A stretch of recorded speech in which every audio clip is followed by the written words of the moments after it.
de 2 Chroniques 20. Il s'agit ici de la victoire incroyable. La victoire, vraiment improbable du petit royaume de Juda sur une multitude nombreuse, comme nous dit le texte, de 3 peuples. 3 peuples, une tribu face à 3 peuples. Et cependant, cette tribu va remporter sur ces 3 peuples. Pourquoi ? Parce que ça va être la victoire de l'Éternel. Et c'est le thème de notre partage ce matin, la victoire de l'Éternel. Et voyez-vous, mes frères et mes sœurs, dans ce que nous traversons, l'important, ce n'est pas que nous gagnons, mais c'est que Dieu gagne. Quand c'est Dieu qui gagne, c'est une victoire totale et finale. Et il faut que Dieu gagne dans notre vie. Il faut que Dieu gagne dans ma vie. La victoire de l'Éternel. Ce qui se passe, la multitude se met en marche contre nous. La multitude des esprits méchants, la multitude du royaume des ténèbres, le diable lui-même, il se met en marche contre nous. Semblable à ces peuples ennemis, ces Moabites, ces Ammonites, ces Maonites, qui étaient des impurs. Alors ils se mettent en marche contre nous. C'est pour cela que Jacques va dire, ne regardez pas comme quelque chose d'étrange. C'est Pierre qui va le dire, les épreuves que vous pourrez traverser. Jacques il va dire, regardez comme un sujet de joie complète les épreuves. Pourquoi ? Parce que quand de telles épreuves nous arrivent, ce sont des indicateurs. Ce sont des indicateurs qui nous montrent que nous sommes sur la bonne voie. Alléluia. Quand nous cherchons le Seigneur d'un cœur entier, quand nous amenons dans notre cœur et dans notre vie des réformes qui sont agréables à Dieu, il y a des épreuves qui viennent, des choses difficiles qui arrivent, mais qui sont des indicateurs que nous sommes sur la bonne voie. Et ainsi, ces peuples ennemis viennent. La multitude arrive. Le début du verset 3 nous dit « dans sa frayeur ». Ah oui, ça ne suscite pas de la joie. On ne peut pas dire que l'épreuve suscite la joie. Jacques nous dit, regardez comme un sujet de joie complète les diverses épreuves auxquelles pourrait être exposé. Jacques nous demande de prendre une position. Mais Jacques ne nous dit en aucun cas que l'épreuve amène la joie de notre cœur. Ça non. Ça non. Si quelque chose de difficile nous arrive et amène la joie de notre cœur, on a un problème. Non, on est normalement constitués, vous et moi. Donc quand quelque chose de difficile arrive, sur le coup, on a peur. Parce qu'on sait qu'il peut y avoir une détresse. Mais cependant, il va y avoir la victoire de Dieu. Qu'est-ce qui amène la victoire de Dieu ? Premièrement, verset 3, dans sa frayeur, Josaphat se disposa à chercher l'Éternel et il publia un jeûne pour tout Juda. Alléluia. Qu'est-ce qui amène la victoire du Seigneur ? Premièrement, la prière du peuple de Dieu. Josaphat, il n'a pas dit « je vais prier tout seul ». Il va dire « je vais prier », mais avec le peuple. Alléluia. Et j'aimerais souligner ce principe qui est fondamental. Je vais prier avec le peuple. Premièrement, je vais prier. Ce doit être le réflexe de tout chrétien face à toute situation difficile, voire périlleuse. Notre premier recours, c'est la prière. Non pas prier une religion, non pas prier une idole, mais prier Dieu. Et c'est là tout ce qui fait la différence. Quand on se met à prier et à prier Dieu, nous prions la plus haute autorité. Nous prions le roi des rois. Nous prions le Seigneur des seigneurs. Nous prions celui-là même qui tient dans ses mains le cœur des rois. Comme un courant d'eau, la Bible nous dit, il incline partout où il veut. Nous prions celui qui maîtrise toutes choses. La Bible nous dit qu'il maîtrise ceux qui s'égarent et ceux qui égarent les autres. La Bible nous dit qu'il est Seigneur de toute la terre, que rien ne se fait sans sa volonté. C'est lui que nous prions. Alléluia. La difficulté arrive, le péril est là. Et comment arriver à la victoire éclatante ? Premièrement, je prie. Je prie. Il se disposa. La prière, c'est quoi ? j'aime bien ce qui est dit ici, c'est chercher l'Éternel. La prière, c'est chercher l'Éternel. Et là, c'est là ce qui est glorieux. C'est quand nous nous mettons à chercher l'Éternel. Et cette prière, elle est efficace. Non pas quand nous cherchons nous-mêmes, non pas quand nous cherchons une solution à notre problème, mais c'est quand nous cherchons le Seigneur. Alléluia. Chercher l'Éternel. C'est dans le psaume que nous a partagé notre frère Cédric hier soir. J'ai cherché l'Éternel et il m'a répondu. Le psalmiste ne dit pas j'ai prié. Le psalmiste ne dit pas dans le sens où j'ai parlé à Dieu, j'ai fait connaître mes désirs, mon besoin. Non, j'ai cherché l'Éternel et il m'a répondu. Alléluia. Que nous enseigne Jésus dans la prière, le modèle de prière, si j'ose m'exprimer ainsi. L'exemple par excellence de prière dans Matthieu 6, quand il enseigne à prier, ne dit pas « Notre Père qui es aux cieux, vois mon problème, viens aide-moi ». Non. Commence comment ? Notre Père qui es aux cieux, que ton nom soit sanctifié, que ton règne vienne, que ta volonté soit faite sur la terre comme au ciel. Qui cherchons-nous ? Le Seigneur. Alléluia. Le Seigneur. Prier, c'est chercher l'Éternel. Et chercher l'Éternel implique quelque chose qui est tout aussi fondamental. C'est s'abandonner soi-même. C'est abandonner ses désirs. C'est abandonner ses buts. C'est abandonner tout ce qu'on a comme conception. Oui, nous, on conçoit les choses de telle manière, comme Naaman. Je me disais que le prophète, il va sortir lui-même, il va agiter ses mains, il va faire ceci, il va faire cela. Non, abandonne tout ça. Abandonne tout ça. Le Seigneur a une solution pour ta vie, mais es-tu prêt à l'accepter ? Le Seigneur a une parole pour toi. Le problème, c'est souvent ça. Es-tu prêt à l'entendre ? Es-tu prêt à le recevoir ? Parce que nous, on se dit, ça va se passer comme ça. Parce que je lis la Bible, je vois que ça se passe comme ça doit se passer comme ça. Dieu a 1001 manières d'intervenir. Nous avons lu un exemple de victoire. Faites quelque chose chez vous, vous allez voir, ça va vous faire du bien. Répertoriez toutes les victoires du peuple de Dieu et analysez les manières. Je vous mets au défi de trouver 2 manières, pas beaucoup, juste 2 manières qui soient similaires. 2 victoires dont le procédé, la manière, a été similaire. Vous n'en trouverez pas. Parce que Dieu a 1001 façons d'intervenir dans notre vie, dans notre situation. Mais sommes-nous prêts à l'accepter ? Cherchez l'Éternel. Alléluia. Cherchez l'Éternel. Priez, cherchez l'Éternel. Priez ici, c'est aussi dans un cadre, le cadre d'un jeûne. D'un jeûne. Trop souvent, nous négligeons le jeûne. Alors que c'est important, c'est biblique. Et il ne s'agit pas ici d'un principe, d'une tradition religieuse. Non. Jeûner, c'est abandonner notre quotidien pour se tenir devant Dieu. S'abstenir de nourriture, s'abstenir de toute autre activité, s'abstenir de toute chose pour chercher Dieu. C'est ça le jeûne. Jeûner, ce n'est pas seulement ne pas manger. Jeûner, c'est mettre de côté tout ce qui fait notre vie, tout ce qui fait notre confort, tout ce qui fait notre quotidien pour se tenir devant Dieu et le chercher. Alléluia. Tout à l'heure, nous avons notre temps de jeûne et de prière. Et regardez, il publia un jeûne, verset 3 toujours, pour tout Juda. Pour tout Juda. Car tout Juda était concerné. Et au verset 4, Juda s'assembla pour invoquer l'Éternel. On va de toutes les villes de Juda pour chercher l'Éternel. Verset 13, tout Juda se tenait debout devant l'Éternel, regardez bien, avec leurs petits-enfants, leurs femmes et leurs fils. Alléluia. Tout Juda. Je prie avec le peuple.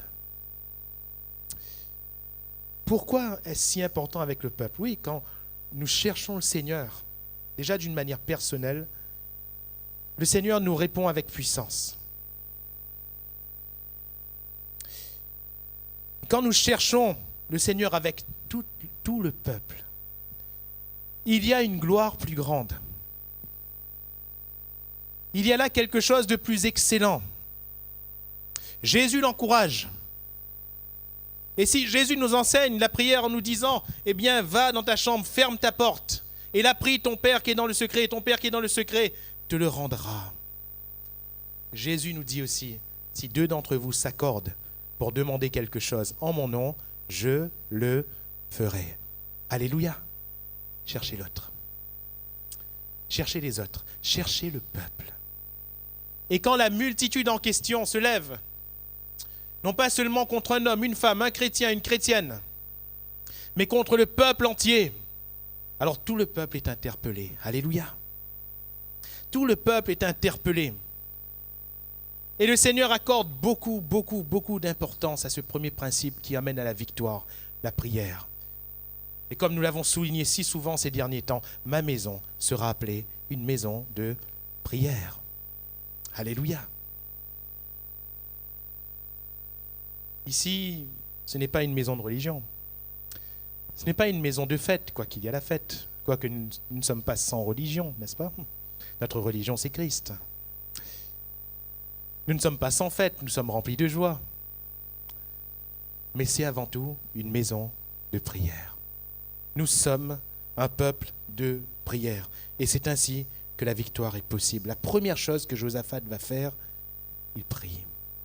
Il assemble le peuple et il prie. Et la première chose que nous, en tant que chrétiens, on doit faire, ça doit devenir un réflexe. La prière. La prière avec le peuple. Alléluia. Faites connaître à Dieu vos besoins. Mais aussi, confessez les uns aux autres vos péchés. Priez les uns pour les autres. Et le Seigneur va pardonner. Et le Seigneur va bénir. Et le Seigneur va guérir. Alléluia. Deuxièmement, verset 9.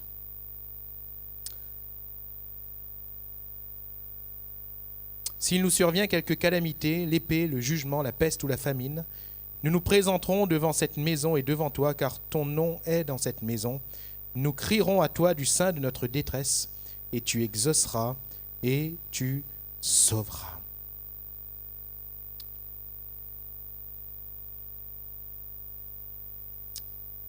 Ici, ce qui conduit à la victoire, c'est la prière premièrement. Deuxièmement, c'est la foi dans les promesses de Dieu. Je m'explique. La foi, Josaphat rappelle ce qui a été dit depuis bien longtemps à ce moment-là. Il rappelle, eh bien, ce que Salomon avait demandé et que Dieu a exaucé. Au tout début, à l'introduction du peuple dans ce temple qui avait été construit, l'inauguration de ce temple. Salomon avait fait cette prière.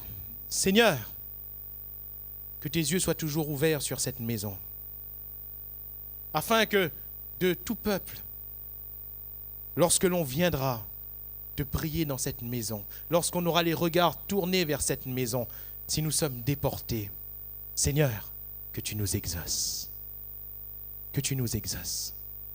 Et le Seigneur promet, Salomon, si mon peuple, sur qui est invoqué mon nom, s'humilie, prie, cherche ma face, se détourne de ses mauvaises voies, je l'exaucerai des cieux, je pardonnerai ses fautes et je bénirai son pays. Et juste après, il est dit, mes yeux seront toujours ouverts sur cette maison.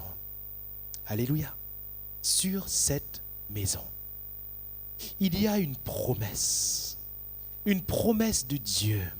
Le Seigneur dit ici, s'il y arrive un problème, s'il y arrive un défi de royaume ennemi, de peuple ennemi, et si vous venez dans cette maison pour chercher ma face, pour vous détourner de vos mauvaises voies, pour prier, pour vous humilier, je vous exaucerai.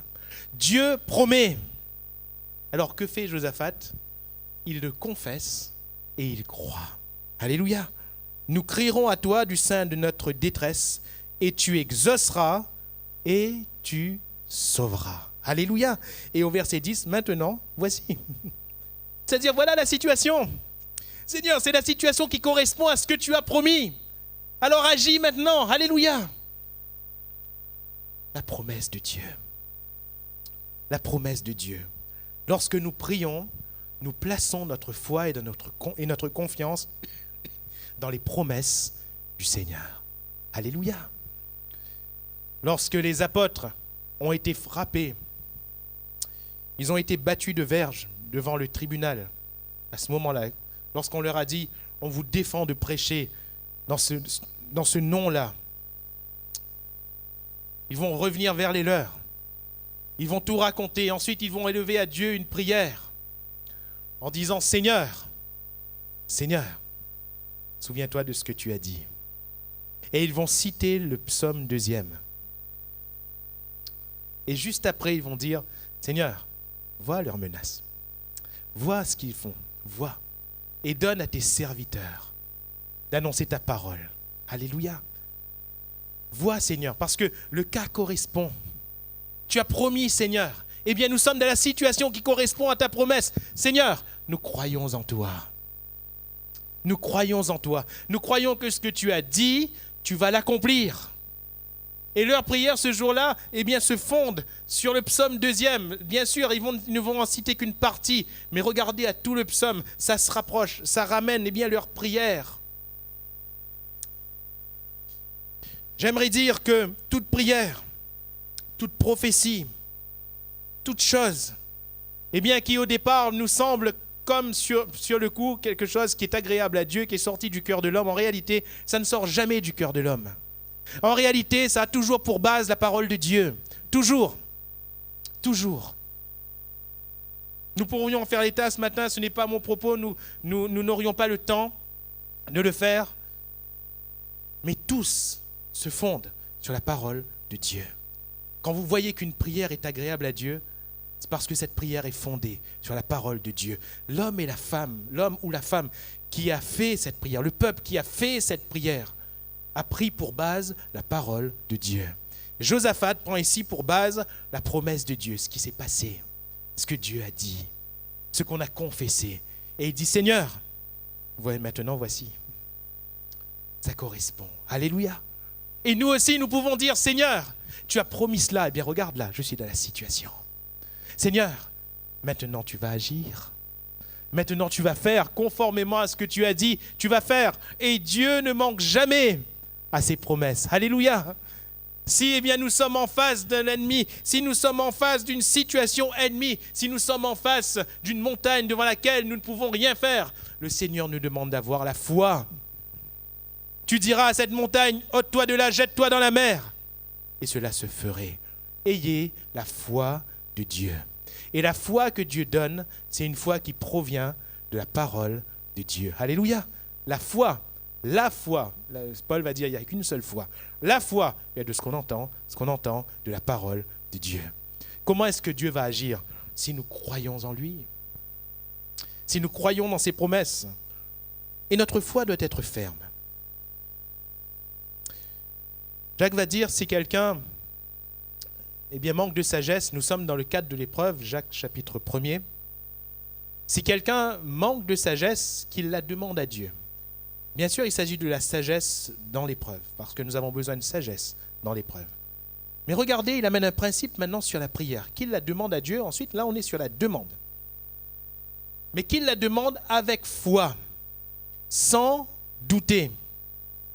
Car celui qui doute, il est semblable au flot de la mer. Et il est question ici de l'inconstance. Qu'un tel homme ne s'imagine pas recevoir quelque chose de la part de Dieu. Et frères, sœurs, notre foi doit être ferme. Notre confiance dans la parole de Dieu doit être ferme, doit être solide comme du roc. Et vous savez ce qui est éprouvé dans l'épreuve, c'est justement notre foi. On dit qu'on a confiance, c'est bien, mais jusqu'à où? Jusqu'à où? Jairus, il a eu confiance en Jésus, nous sommes d'accord? Il est venu chercher Jésus parce qu'il croyait que Jésus pouvait guérir sa fille. Il le croyait. Tout chef de synagogue qu'il était, il est venu chercher Jésus. Même si on disait, eh bien celui qui confesse que Jésus est fils de Dieu, il était exclu de la synagogue, lui à ce moment-là, le problème était trop grand, il n'avait que faire des ordonnances d'hommes, il est allé chercher Jésus. Il avait la foi. Et il vient chercher Jésus, et il trouve Jésus, et il dit, Jésus, viens, ma fille est à l'extrémité, viens vite, c'est une urgence. Donc il croit que Jésus peut guérir sa fille. Mais qu'est-ce qui se passe en route? Qu'est-ce qui se passe? Ta fille est morte. N'importune plus le maître, c'est trop tard, c'est fini. Ta fille est morte. Fallait abandonner la foi là? Non. Que lui dit Jésus? Ne crains pas, crois seulement. C'est-à-dire, tu as commencé à croire, eh bien continue de croire. Qu'est-ce qui a été éprouvé à ce moment-là? La foi de Jairus. Sa foi a été éprouvée. Sur le coup, là, s'il s'écoutait certainement qu'il aurait lâché. Sa foi a été éprouvée. Et vous savez, notre foi a été éprouvée durement. Durement. La raison, elle est simple.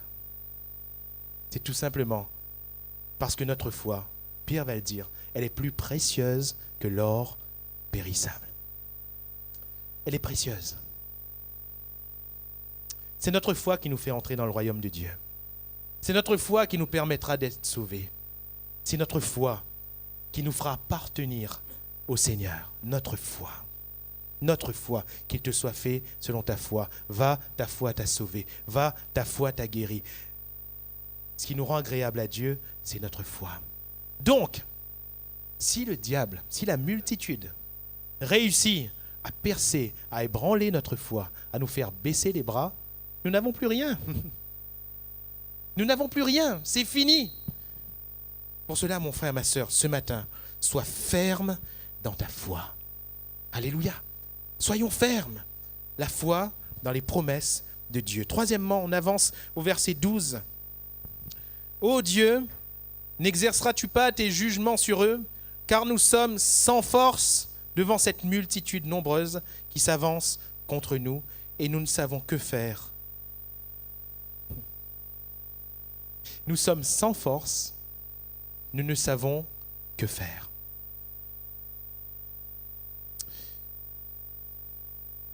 Un autre principe qui est double ici, il s'agit de l'humilité et de l'humiliation.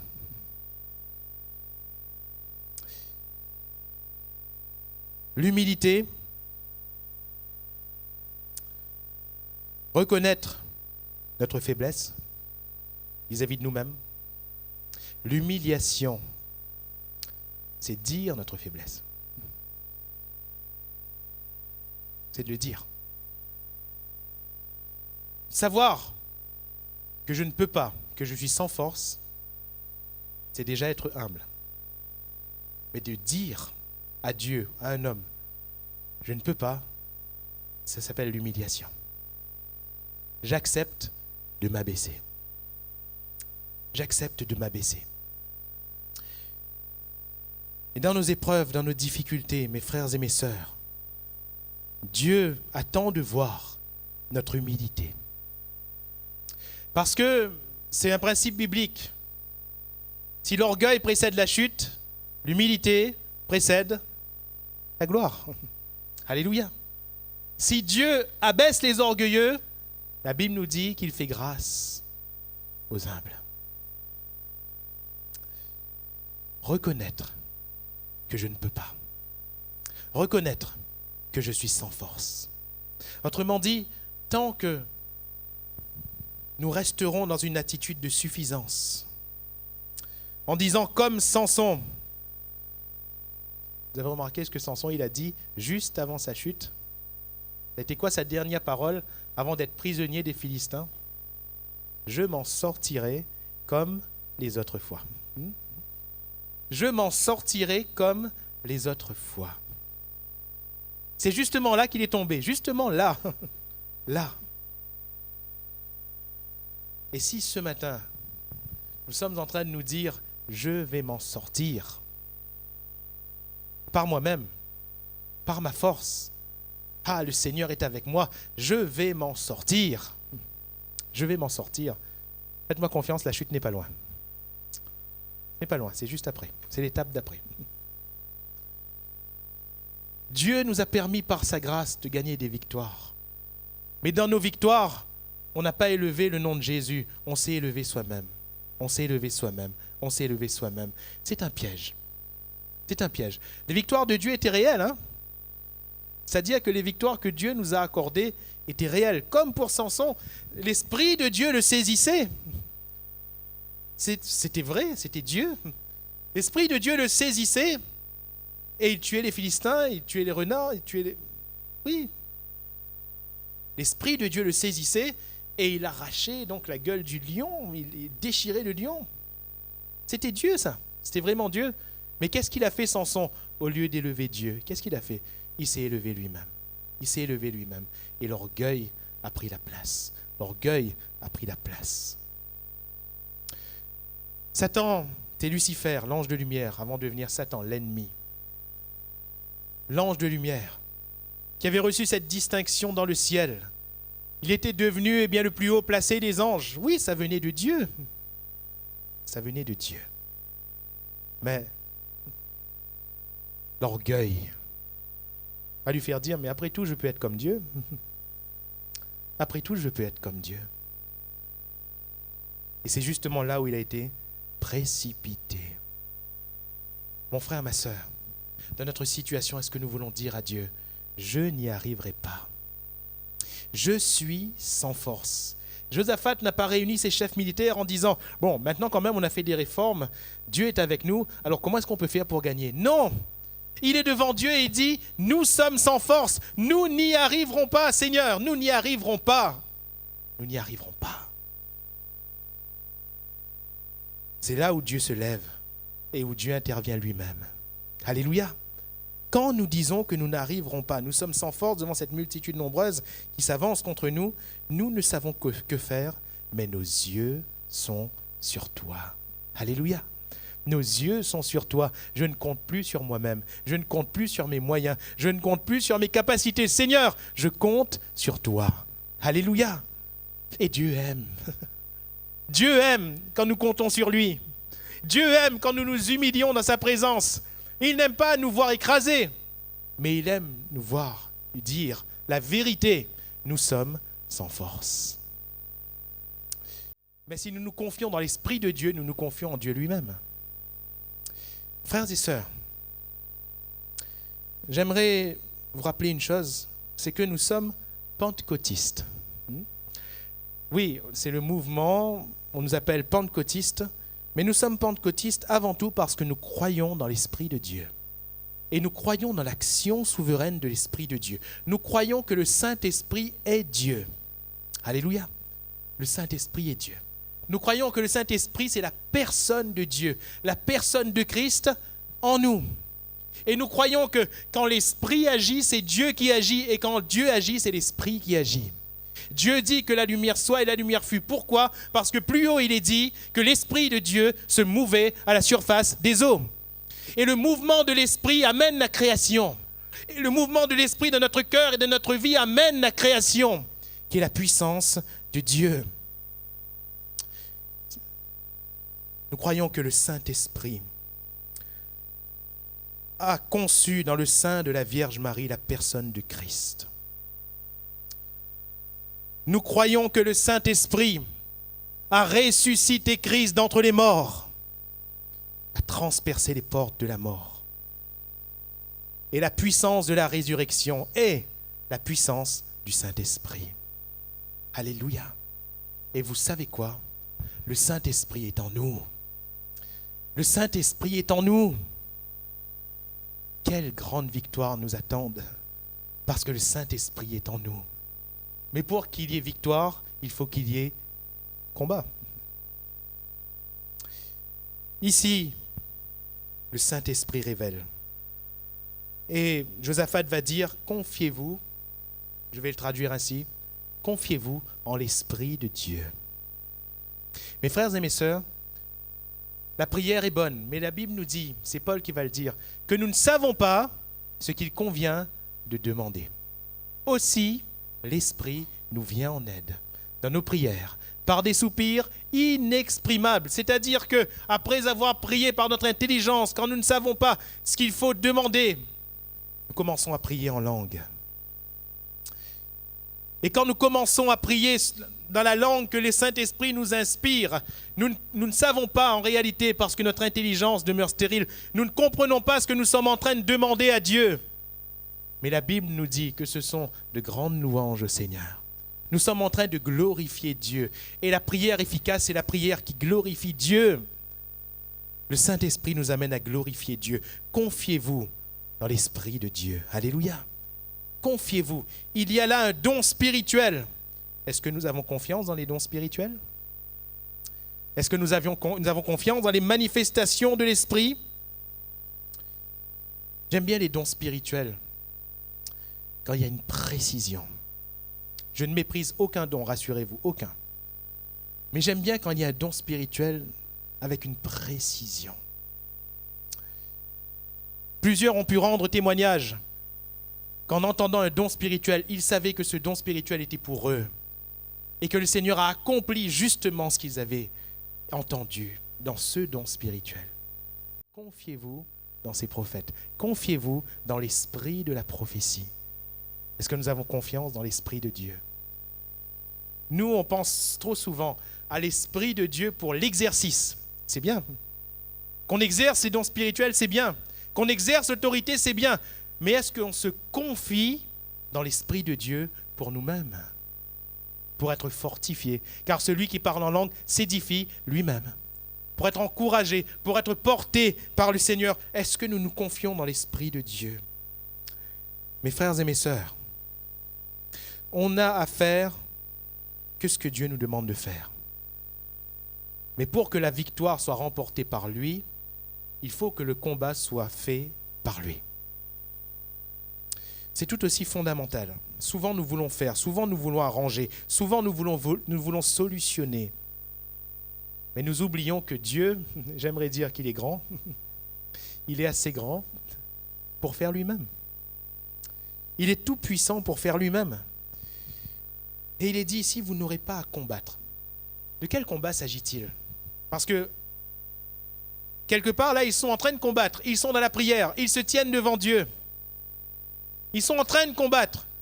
Mais du bon combat. C'est le combat spirituel. C'est le combat de la foi. Là, ils mènent le combat de la foi. Mes frères et mes sœurs, avant, le champ de bataille physique et charnel, il y a le champ de bataille spirituel qui a beaucoup plus de valeur. Et souvent, nous nous trompons de combat.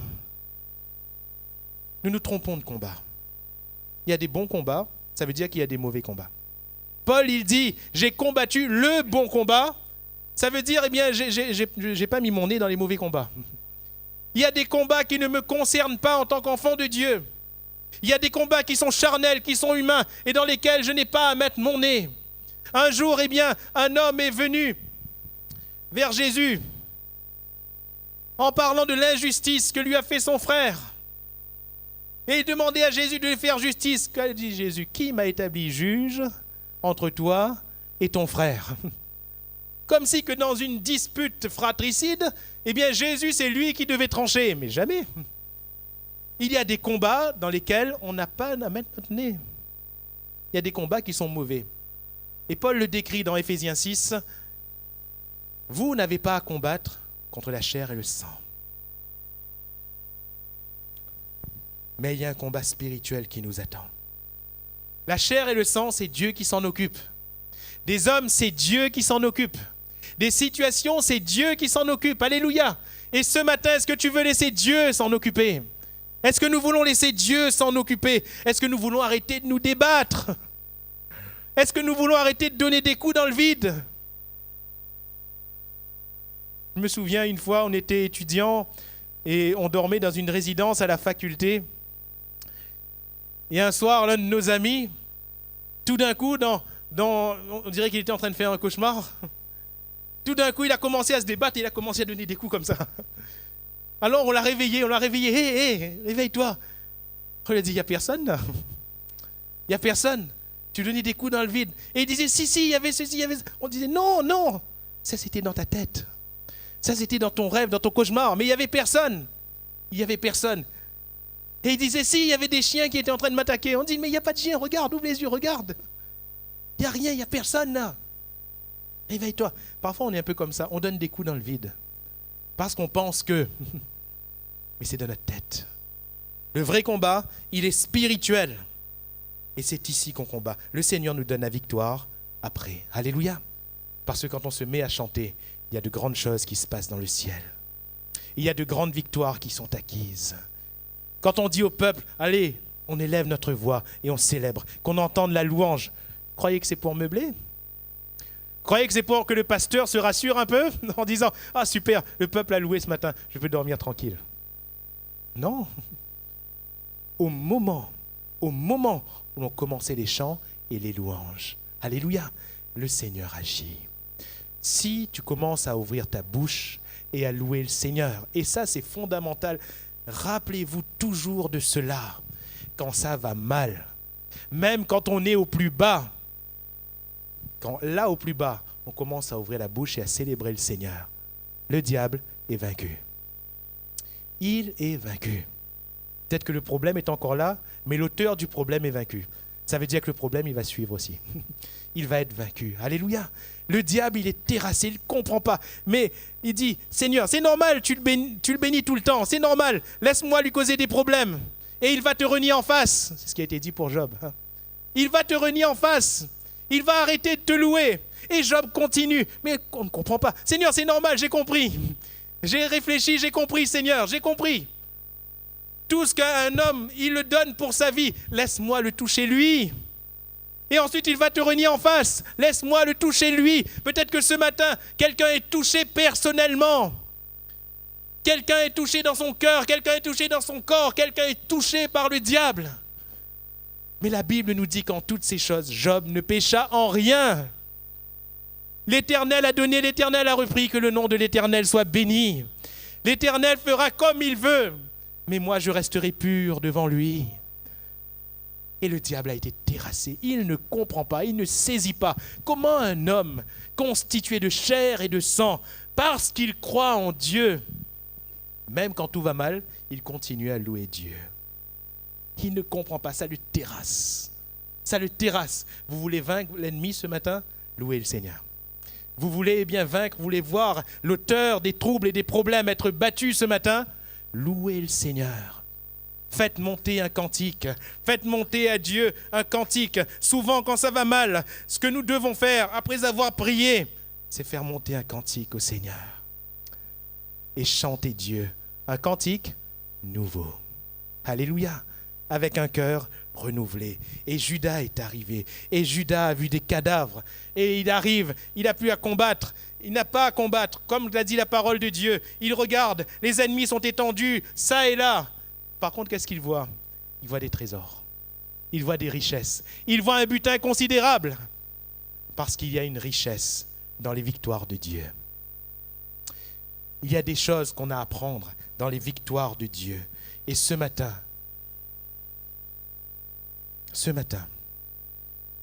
il y a des victoires qui sont là devant nous, qui ne doivent pas être les nôtres, mais celles de l'Éternel.